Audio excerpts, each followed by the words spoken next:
Hola, ¿qué tal? Aquí Julio Monroy desde Delta Records. Hoy tenemos un gran invitado, un gran ingeniero, está conectado desde Los Ángeles. Recuerden que este live va a estar 100% en inglés, pero tenemos subtítulos en la parte de abajo en español. Así que vamos. Hi Tom, how are you? Good. How you doing, buddy? Ah, I'm fine, my friend. Thank you for accepting the invitation. It's a huge honor to have you here. Thanks for having me. Thank you. And we are here with David Sikar. Hi, Sik. How are you? Hi everyone, welcome to this new episode of Producing with Julio Monroy. Tom, it's a huge honor to have you here. I'm sure it's going to be a great conversation, it's going to be a great episode. For the people just arriving, remember that you can actually send me questions through the platform on which you are watching, and I'm going to communicate the question to both Julio and Tom. So feel free to ask your questions on the comment section. I leave you with the conversation. Thank you. Thank you, David. Well, Tom, where are you right now? I am in Hollywood, California at the Les Paul Recording Studio, which is a new studio that I'm involved with.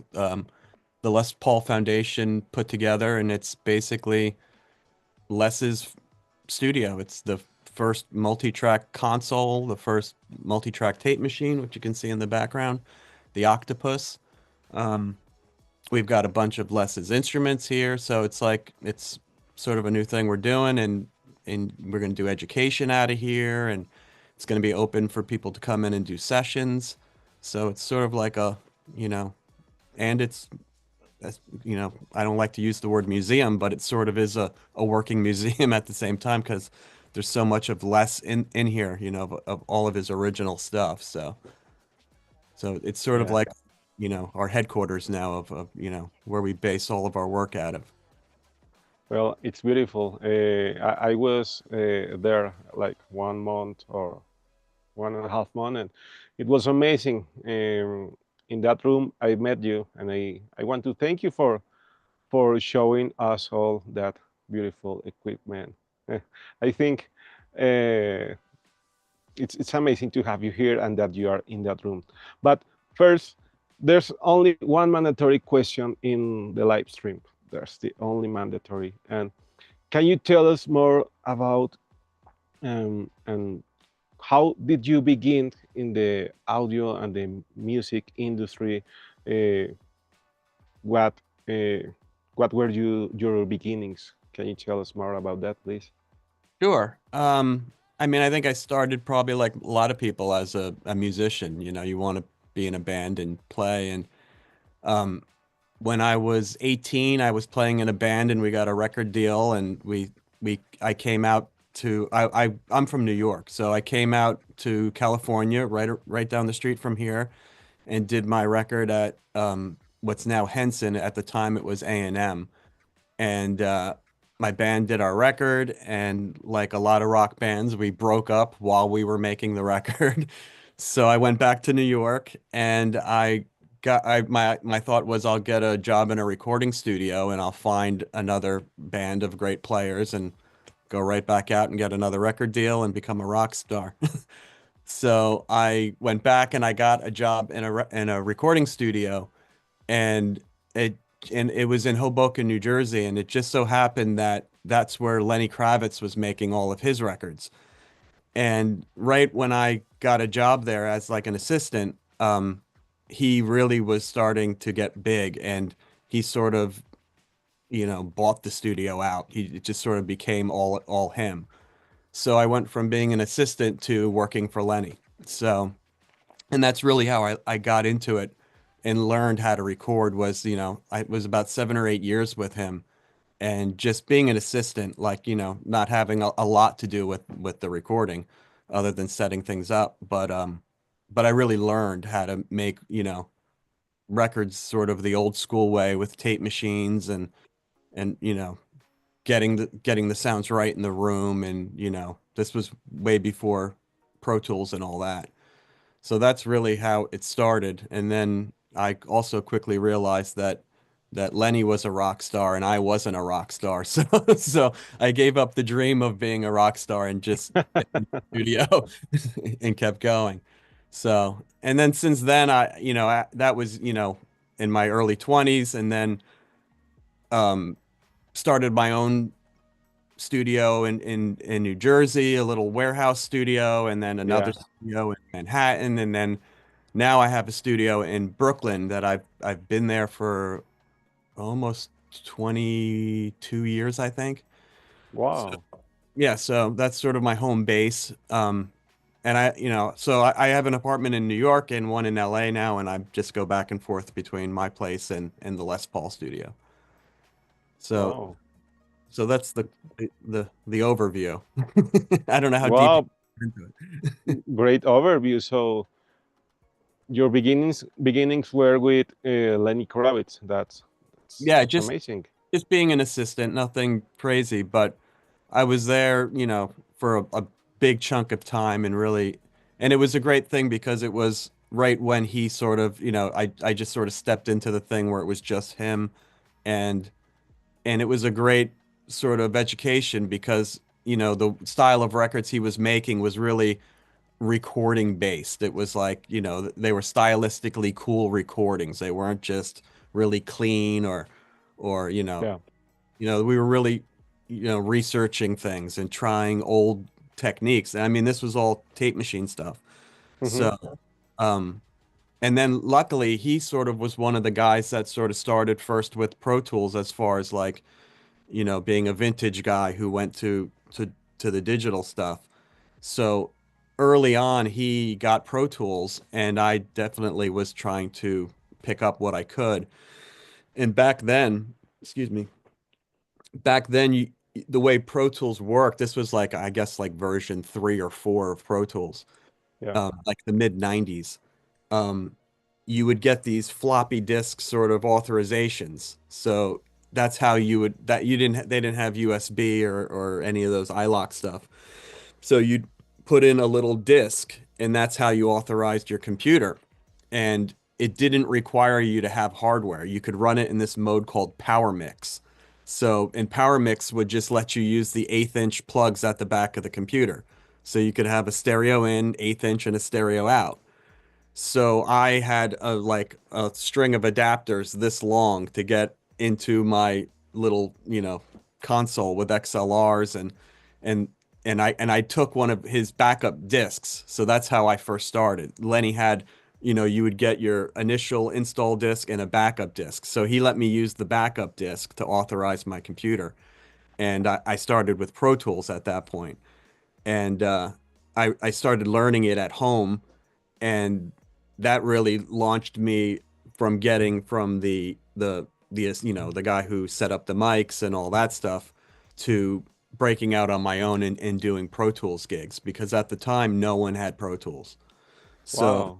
yeah, and I went around all of New York and I set up a ton of the studios in New York with their first Pro Tools, like Sears Sound and the Magic Shop, and I would set them up, and then they would bring me in to do their sessions because no one knew how to use it. So it was sort of Yeah. like a good stepping stone into going, into the actual chair of recording from just the guy setting things up. So That's amazing. So that was in the 90s, yeah, like mid to late 94. 90s. Yeah. Yeah. I think I got my Yeah. first Pro Tools, like first one that I bought was in like 96, I think.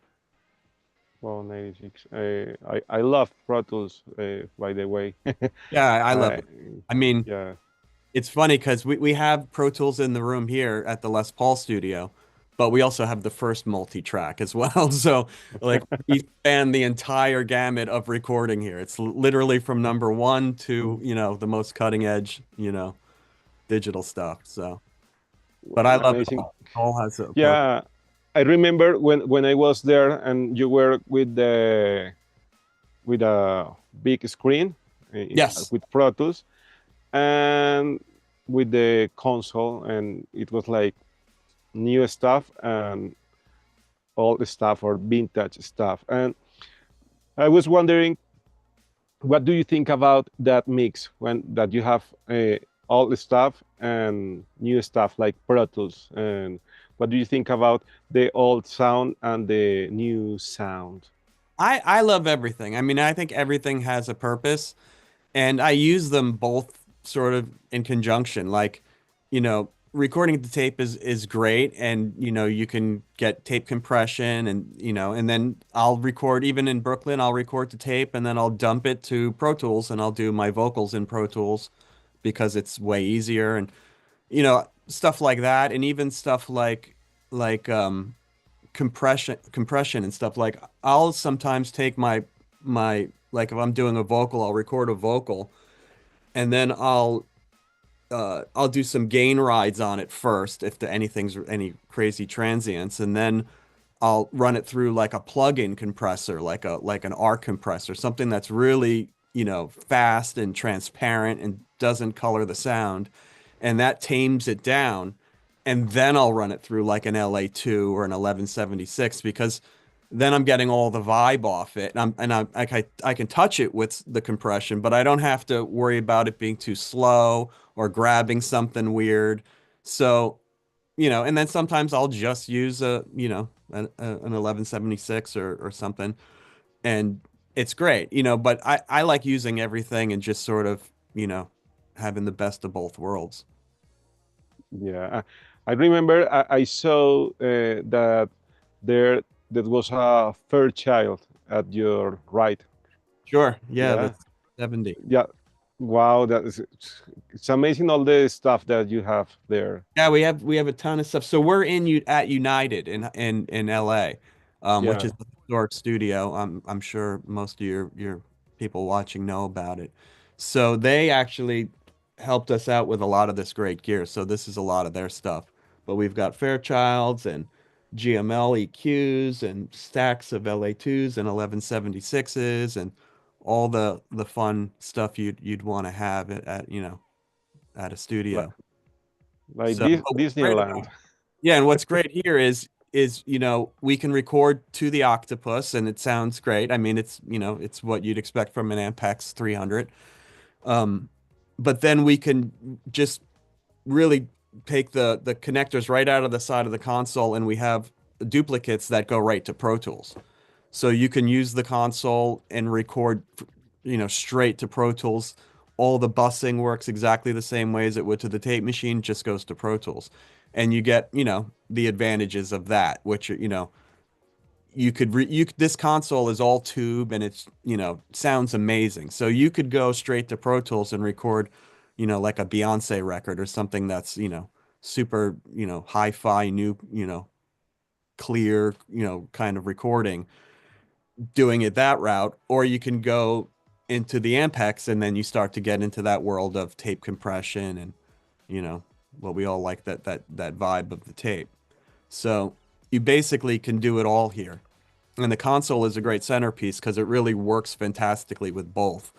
The technology of mic pre's and stuff sort of peaked with with this, and since it's sort of just become, how do we do it cheaper and faster. So so Beautiful, beautiful. I was wondering about the console. I remember that when I was there, you tell us about the restoration of the sure, console. sure, yeah, I'll Yeah, slide. can you tell us more about it? Sure, yeah. So, the console was built in 1957-ish. I think it was done. Um, and Les used it for years, and then when Les passed, it was put into a museum, and it was sitting there for a while at a museum in New Jersey.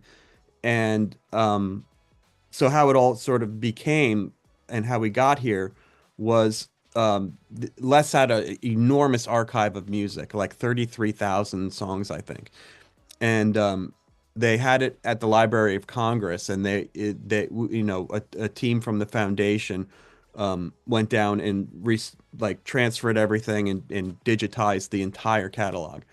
So once that was all done and we dug through it, we saw, Les saved, obviously he had 33,000 recordings. They had stuff from when he was 14 all the way up to, months before he passed. So, and he kept every recording.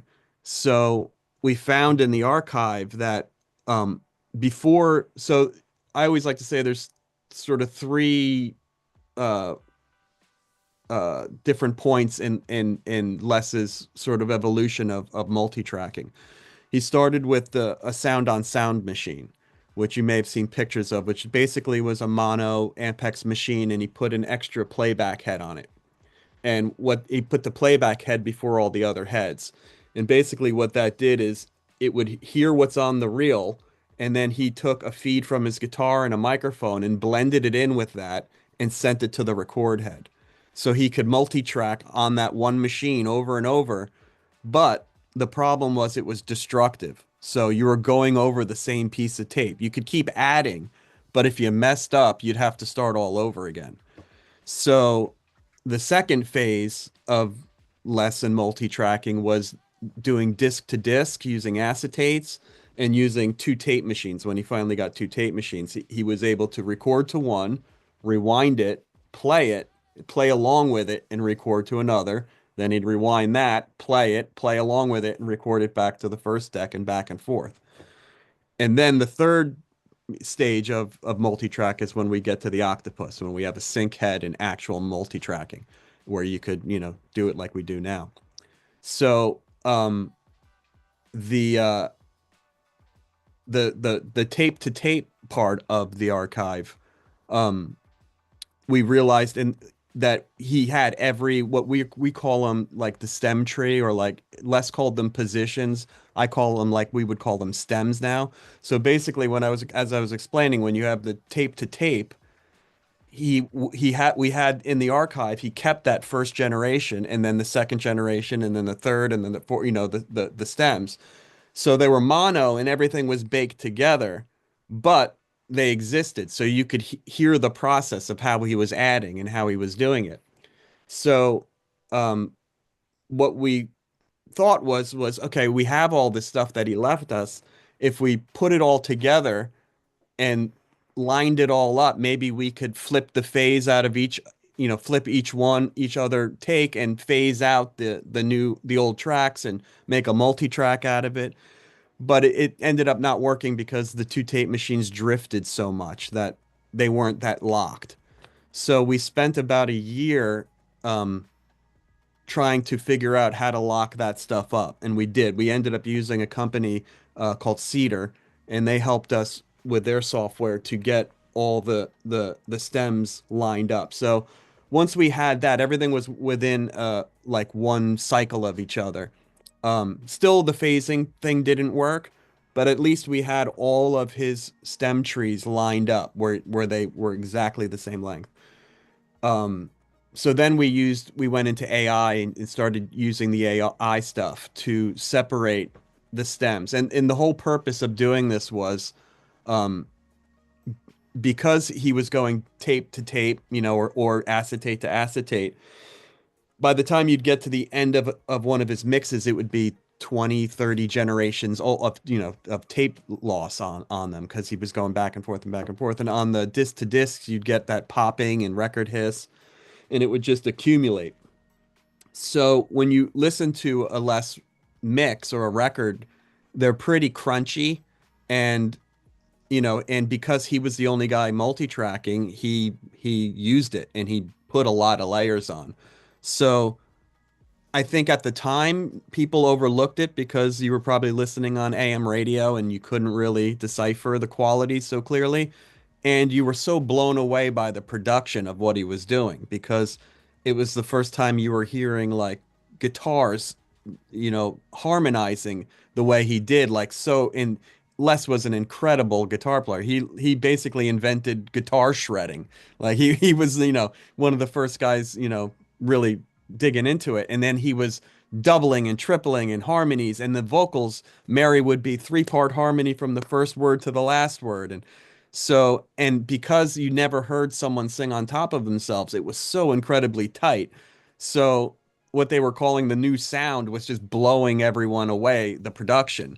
So you just were like, oh my God. And you really, focused on that. So the goal of what we were trying to do was clean up the recordings. So, and the fact that he left us all of this stuff with these stem trees, we thought, okay, this might be possible. So after about a year and a half of doing it, we were successful and we got it to the point where we could demix these and pull out the new uh, takes the first time they appear. So you don't get all the generation loss. You still get the tape compression because it's recorded to tape, but you just don't get 40 layers of it, you know? So um so what we're doing now is, and how we got to where we're at here is, once we got one done and we realized, oh, we can do this, uh Michael Bronstein, who runs the foundation, was like, well, let's restore the console and mix it on the console. So we did, and we pulled it out of the museum. I had a group of guys from Thump Recording in Brooklyn. Three guys spent about 10 months restoring this at my studio in Brooklyn, and went through every single pot, everything has been cleaned, springs were hand retentioned, and, you know, everything fixed back to working condition. And that's what we've been doing. We've been remixing Les's archive for a box that's going to come out eventually, and doing it all through the console. So, and Wow. now we can do stuff like stereo versions, and we can, you know, have stems available for kids for educational stuff, and we can license his music, you know, now because we have, you know, really nice listenable multi-tracks, you know, that we can, you know, manipulate for all sorts of different purposes. So that's how we got here. And then once we had it all and we did it, we were like, well, we shouldn't just keep this to ourselves. We got to let other people use it, and, you know, educate the next generation of kids that Les Paul isn't just a guitar, you know. He's Yeah. he really influenced how music is heard now and how it's recorded, you know. Yeah, because well, when I first heard about Les Paul, I heard about him because we have a Les Paul here, a Les Paul guitar. Yeah. Sure. Oh, you have to move to the center, Oh, Tom. I was just like the console. It's much bigger than I am. I was talking with the console. Yeah. So yeah, but it's amazing to realize that all that stuff is working. I remember when John Kravitz said that maybe in someday we're thinking about the future, maybe someone can send audio to audio movers to the console and have it back. That's amazing. Yeah, yeah. So we'll be able to do educational stuff with kids all over the world, and they can, you know, with all this new lossless transfer stuff, they can record through the console to the tape machine, you know, and you don't have to, you know, get to Los Angeles if you can't. So Well, I we am do have 40, here as but well. I am a kid. Yeah, I am 40, but I could be a kid. well, you can log in and do some recording. Oh, please. Oh, hey, and Tom, well, David is telling me that we have a few greetings for you and questions. Great. Hey, David. That's right, we have greetings from us to the world. Hi to Andres Buitrago, also Juan Sebastian Burgos. We have a lot of people connecting through Instagram. Luisa Stephens, German Visual. Well, a lot of people, and we do have a lot of questions for you already. I'm gonna start with this one. How do you think preserving historic audio equipment impacts the industry today? How do I think restoring it? Yeah, impacts the industry today. Well, I mean, I think, you know, this is where it all started. So you have to learn how to use this stuff, you know, or at least how it worked to use the new stuff. And it's interesting that a lot of the kids that come in, because we've been doing classes here, they come in and they see like an 1176 or an LA2, and they go, "Oh, I know what that is. I didn't realize it was a real thing. They just thought it was a plugin." So, you know, I think when you come and you see this, because it really has not gone very far from where it started. I mean, the way Les sort of laid this console out is how consoles are laid out now. So, you know, bringing back this stuff, and also the fact that when this stuff was made, it was made with they weren't thinking about how do we make 1 million of them and do it cheaply and make our money back. They were made to just sound great. So, you know, getting to use this stuff, you really, are using some high quality stuff that you can't necessarily buy at Guitar Center these days. So it's sort of a good education, in and just like I was saying before, the digital stuff has some, tons of amazing stuff that you can't do. Obviously, this is the world of limitations, where, the digital world is the world of endless opportunity. So, but I think a good foundation in this, old gear and, restored gear is sort of a good rounded engineer would know a little of everything. Wow. Fantastic. Thank you. Thank you for your answer. Thank I you. have Thank you. another question. What gear or technology do you think is revolutionizing the way music is recorded and mixed today? Well, I mean, stuff like Melodyne is incredible. I mean, Yeah. Yeah. some people will say that's, it's it's the work of the devil, but it is incredible. Uh, Vocal line, stuff like that, where you can just, it really makes, it sort of levels the playing field on in some areas, but also can make things that you just couldn't do before. Like a lot of times I'll use Melodyne not for the purpose it's intended. Someone will sing something. Um, Actually, two things that I use it for that are really kind of unique are sometimes someone will sing something and they just can't find the note at all. So I'll Mhm. say, "Give me a minute," and I'll melodyne it and I'll tune it and I'll let them hear themselves sing it in tune. Okay. And then you try it again and they can nail it because for something in your brain, if you hear yourself sing it in tune, you can mimic it. So I won't use the tuned version, but I'll use the tuned version to get the performance.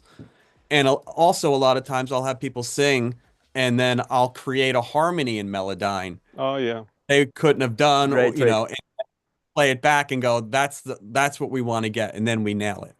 Yeah. So all these tools, they work in so many different ways, and they're incredible. Yeah, I have used that melodyne trick while recording a lot of times, and it works really, really, really, really, really well. Yeah, I Uh, don't know what my and brains, but For example, what do you think about artificial intelligence taking into account that some people are actually comparing this technology to MIDI, for example? Like, people were really afraid about MIDI and people losing jobs about it with MIDI, but well, I think it gave creative freedom. But what do you think about artificial intelligence? Do you think it's going to be a great creative tool, or is it going to replace creatives in a way? well, that is a tough question. I know on the sound restoration side, it's fantastic because I'm using it for less, and um, I think for stuff like just noise reduction and stuff like that, it's gonna just get better and better.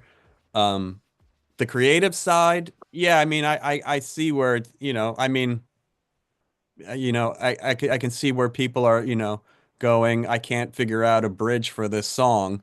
Let me ask AI, and then tweaking it from there and stuff. So, yeah, I mean, I think eventually, though, I don't know how, I'm not a computer programmer, but I would think eventually even the algorithm will run out of new ideas. And then everyone will start hearing things and go, oh, that bridge sounds like it's an AI bridge. Sounds a lot like a lot of the other people who aren't writing their songs, have in their songs. So I don't know. I don't know if it will ever replace a great songwriter, but you know, it already Do does a you lot of stuff I think never thought it would do. AI is creating lazy musicians and composers? Maybe. Uh, I'm sure. I mean, I think, computers make everyone a little lazy. So, but, I think if you're a songwriter, you write songs. If you're not a songwriter, then you'll eventually stop writing and then start playing with your laptop and figure out Yeah. how AI will do it. But if you're, if it's in you, you won't even want to use it. You'll just want to do your own thing. So, Yeah. Yeah, Well, that's true. there's actually a funny story that happened to us really soon, which was we got this man talking to us. He wanted to record in the studio, and he was asking us if he was a good writer, and we then asked this person, "How are you writing your songs?" And the answer was AI. So that's pretty curious that's happening. It's like people that are actually now releasing books or graphic paintings using AI, and as the rights are transmitted to the people that are creating it, it's like, okay, I am a composer now, I am a writer, so give me a record deal. So yeah, that's Yeah. happening right now. Yeah. Yeah. I mean, it's an interesting argument. I'm not a songwriter, so I'm not that invested, but I love AI when it helps me with old tapes. Yeah, yeah, yeah. Yeah, it's That's amazing. cool. We have another question here from Juan Sebastián Burgos. How can you compare the sound of that console with modern digital consoles? I mean, like I was saying, I think you could make any modern record with this console. I mean, it's obviously limited in the, the flexibility of, sends and all that stuff. It's an 8-channel 3-bus mono console. Um, it's limiting in that regard, but the quality of the mic pre's are fantastic. I mean, it's just like if you listen to a 1073 now, like they still are, considered the best, that are out there. And it's just because they were built by hand and they used expensive parts and transformers, and this thing's loaded with about 1 million tubes in it. So, it's just a different thing. These sort of have like a Helios is different from a Neve, is different from an API. They all sort of have their own characteristic and vibe. This is the same way. Um, so a lot of the newer stuff I think is, sort of more just clean, super, gainy, and, maybe less of a vibe, but there's great stuff on both ends. It's really like, what you're really looking to do. But again, you could make a modern record with this console if you take the time and do it, I mean, if you just used it like a lunchbox, it would, sound fantastic. It just, mic in, direct out right into Pro Tools. And then you've just got a fantastic, like vocal chain right there. So it sounds great. Great, great, Yeah. great. And New stuff sounds great too. It's just different. okay, and you were talking about restoring some vintage recordings. When you're at this process of remixing all these songs, how do you think the details of the song and the intention of the composer actually highlights while making this process?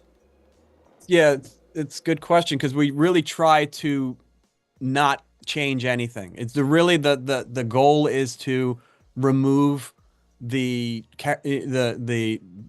just the baked in tape generation loss, um, stuff that was done disc to disc to get rid of the pops and all that stuff, um, and get performances the first time they appear, and not, because on his mixes you're hearing things from 5 to 20 generations old.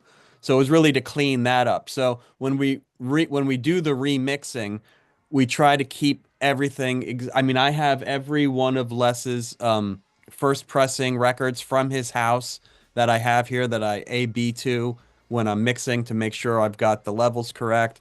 We even went to his house in New Jersey, and he has his echo chamber that he built into the side of a mountain right next to his house there.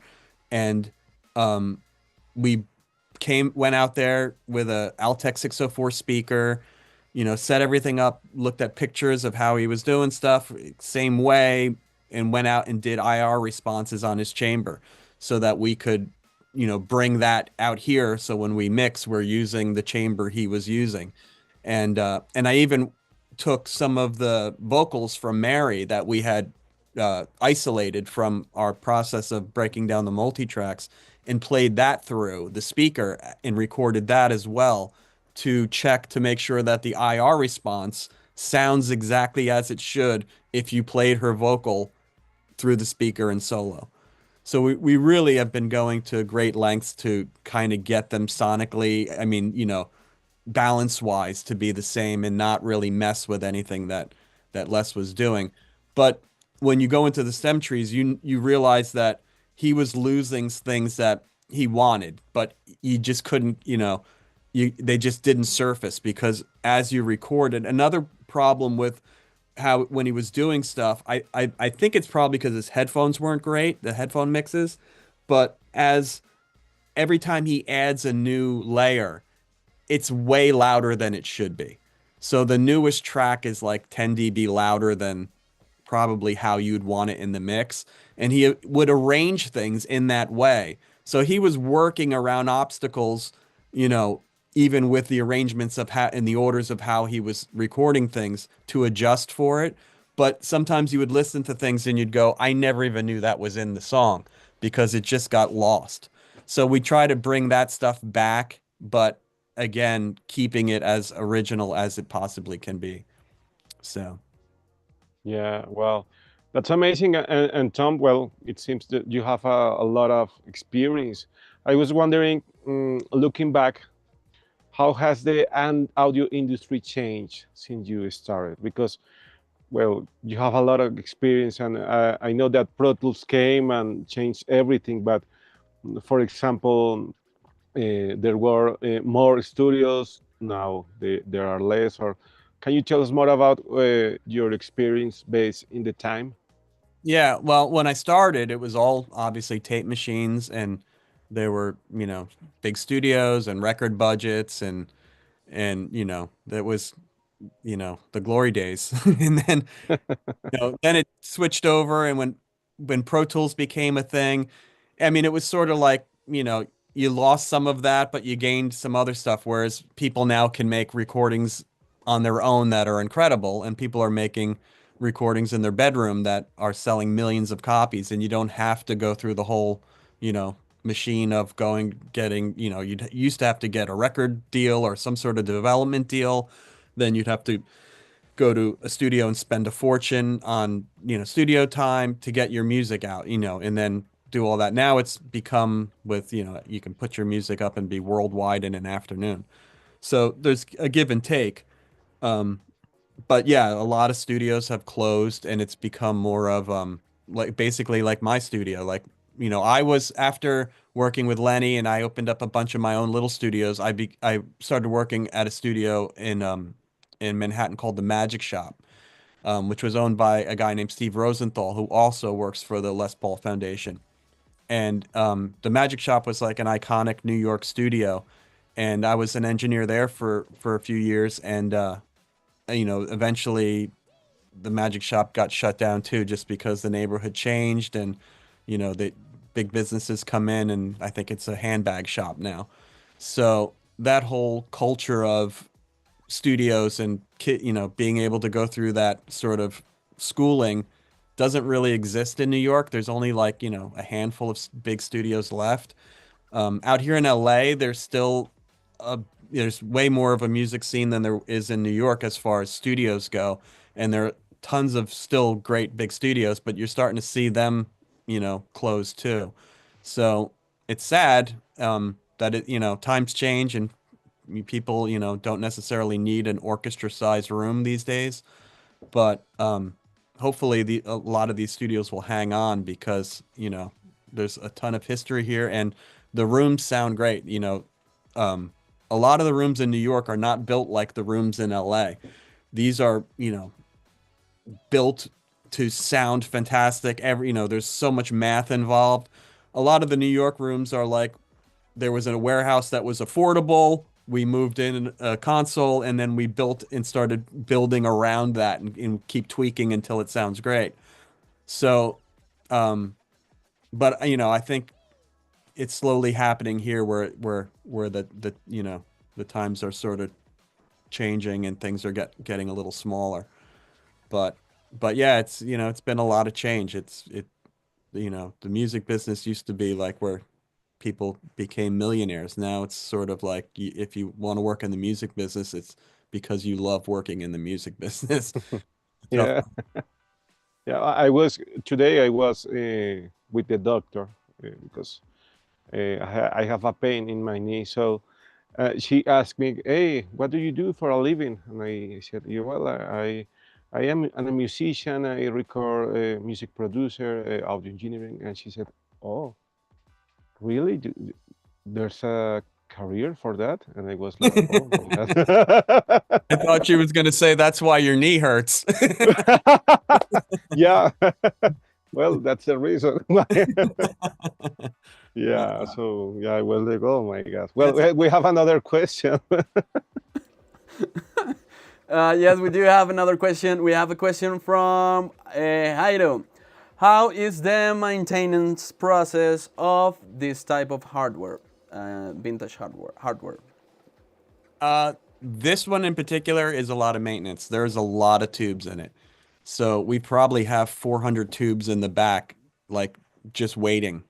So, you try to stock up a lifetime of tubes because a lot of these tubes you can't get.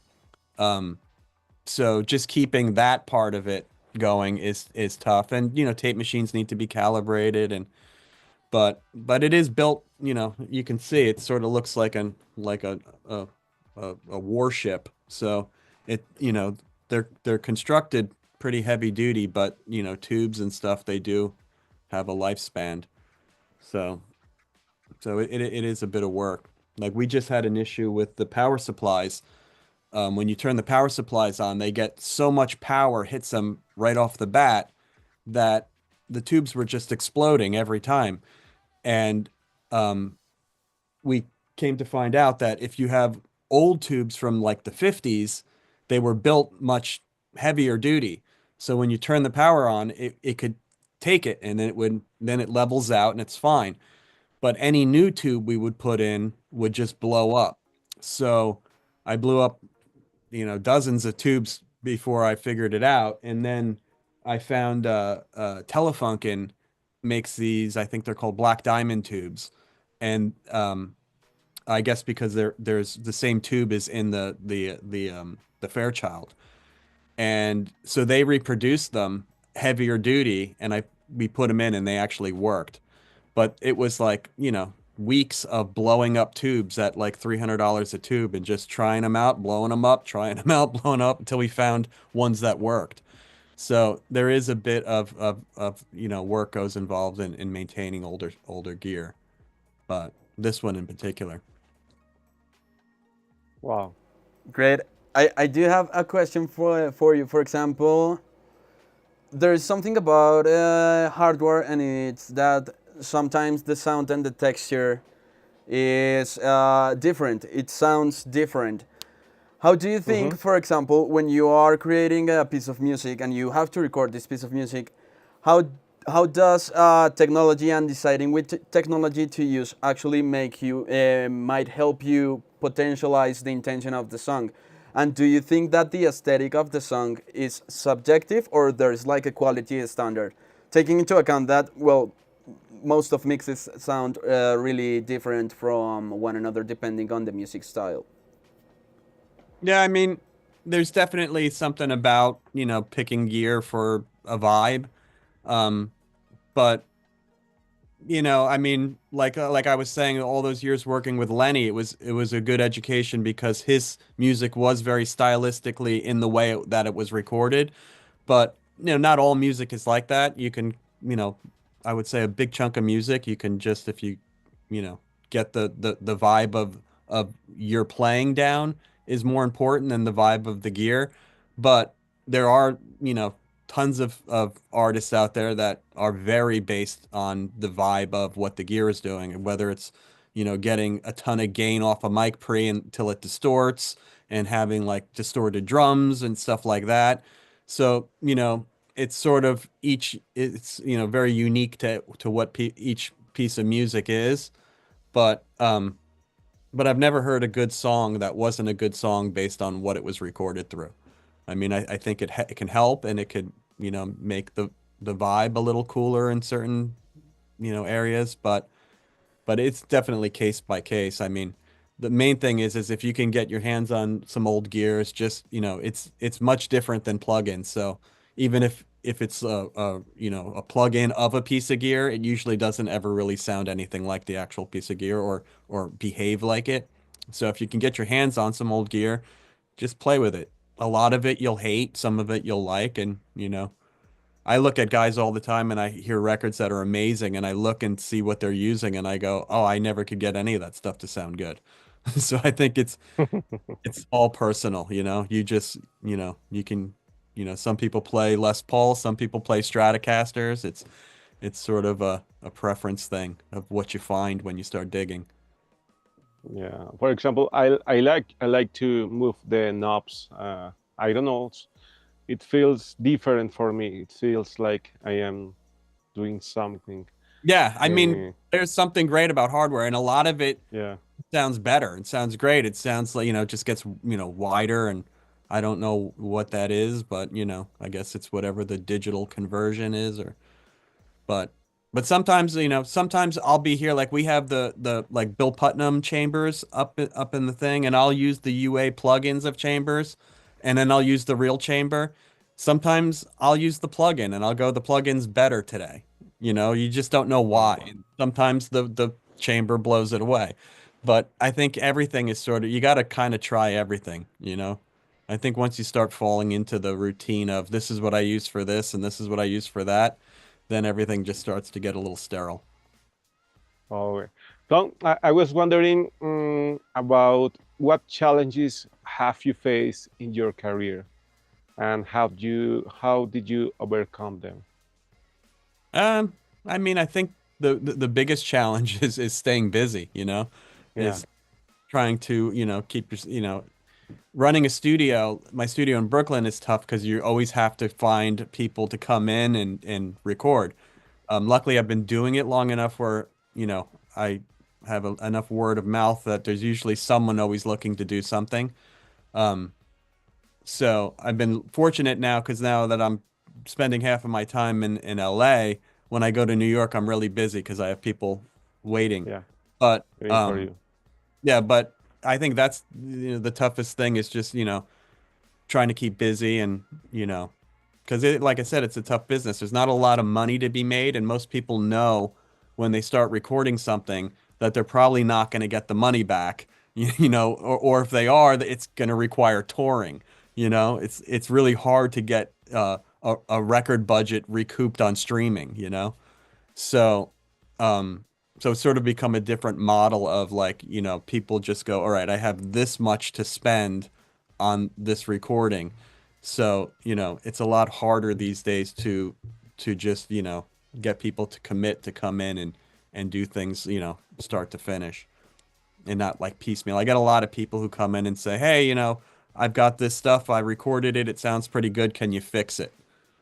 Which is tough because, they recorded it in their bedroom, and now they figure, well, if I go to a real studio for 2 hours, they can do something to make it better.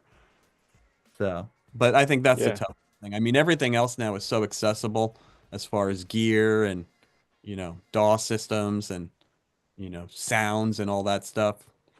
So, Yeah. Well, I love this conversation. Unfortunately, we are running out of time, but David is going to tell us that this is going to be a podcast, right, David? cool. That's right, you're gonna be able to find this conversation through all streaming platforms. So you just go to your favorite streaming platform and you look for Produciendo con Julio Monroy. You will be able to find this episode and all the past episodes as well. Thank you, David. Tom, I was wondering,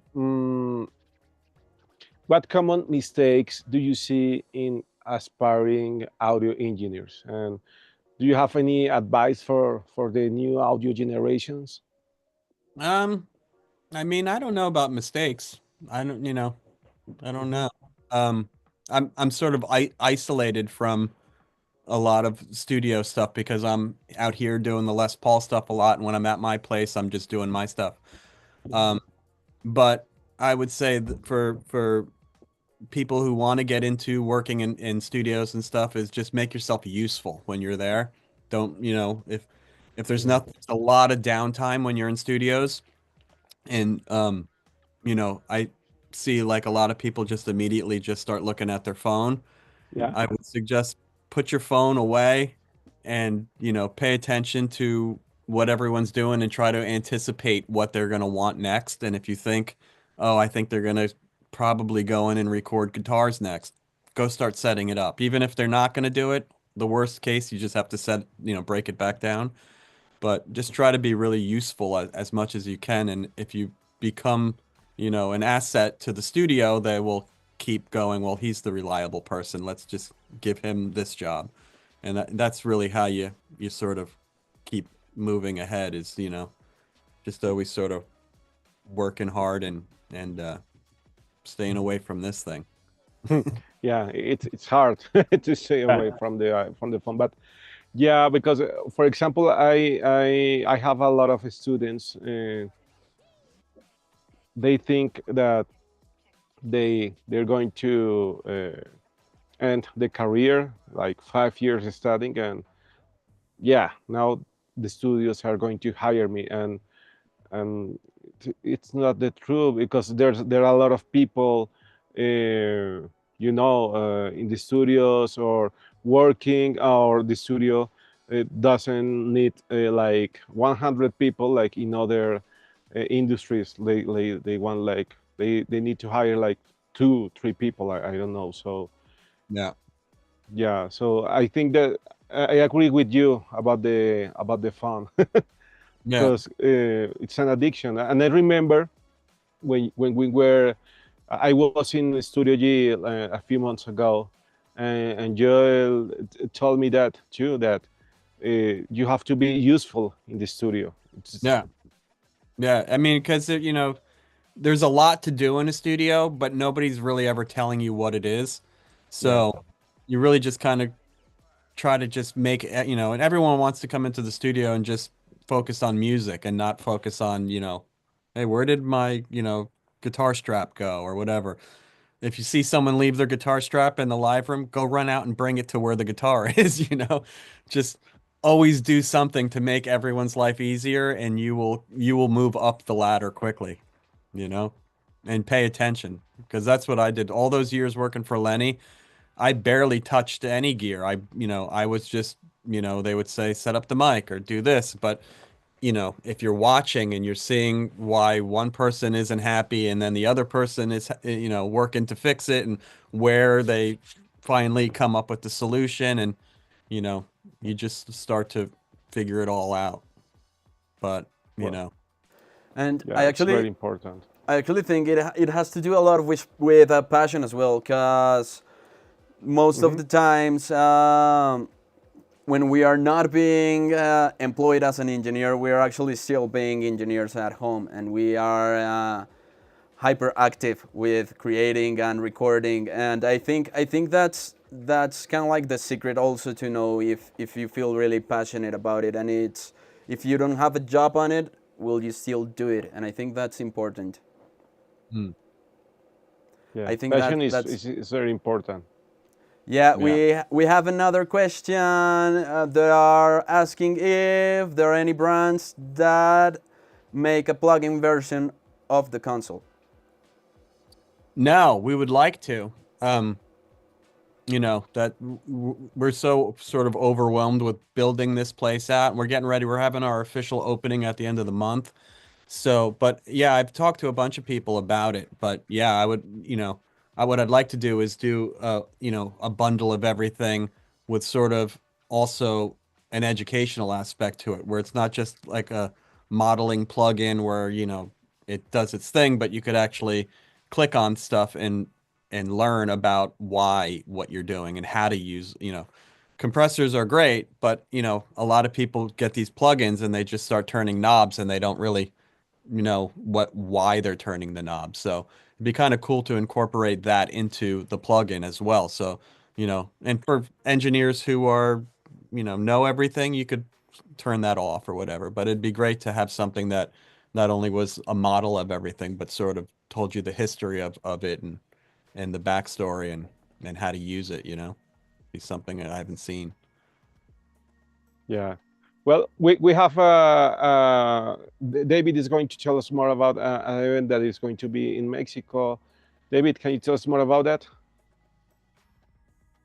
Sure, it's the Pan American Audio Educators Conference that it's going to take place from March the 29th to the 31st.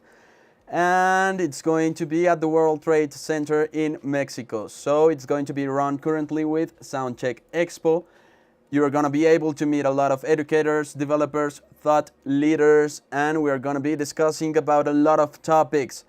You just have to arrive to Benito Juarez Airport. A huge shout out to all the sponsors of the event as well. As I was telling you, we're going to talk about technology, AI, curriculums, have discussions. It's going to be fantastic. So we wait you at the Pan American Audio Educators Conference.